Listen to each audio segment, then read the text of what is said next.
The second semi-final is still underway with Novak Djokovic up against Musetti, and that is, of course, the first set still underway. We'll keep you up to speed in the next coming bulletins. Let's move on to this now. The Bulls Daisies raised the level of South Africa's women's rugby last year when they announced plans of going professional. A first of its kind in the country, the recruitment and subsequent results reflected the investment the union put in their women's side. They went on to wrestle away the women's national title from perennial winners Bora Ladies. In doing so, unbeaten, the man at the helm of the project, Thando Manana, reflects with Newzroom Afrika's Yolulwe, Qoshe. The Bulls Daisies are enjoying yet another successful season in the SA Premiership Women's Division, where they find themselves top of the table. And with 3 games to go, they are looking good to clinch a back-to-back title. Performance manager Thando Manana says over the 2 years, they are happy with what they've seen. We're quite happy where we are.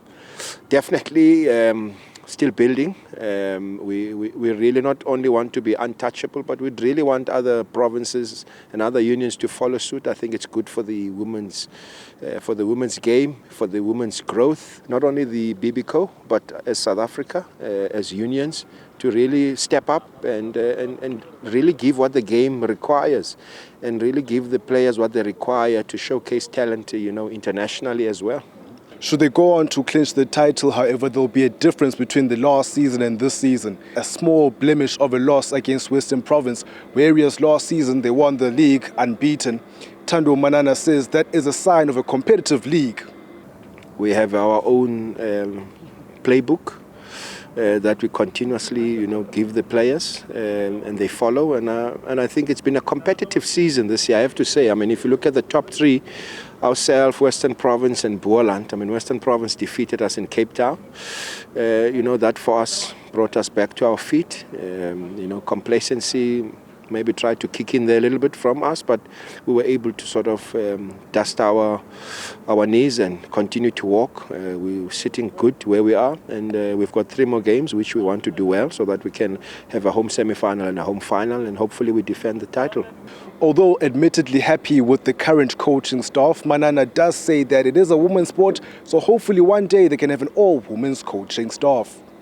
It's something that I'm proud of everyone.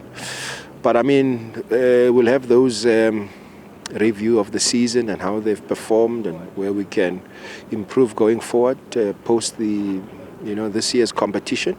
And once we do that, we'll see how it works. But it's a women's team. Probably looking at some few, looking into how best we can get this to be an all-women's management team. I think that for me is still the ultimate goal, but I'm happy with what we have now. They will now travel to Boland for their last game, which will take place this Saturday, a game between number 1 and 3 with 7 points separating the two.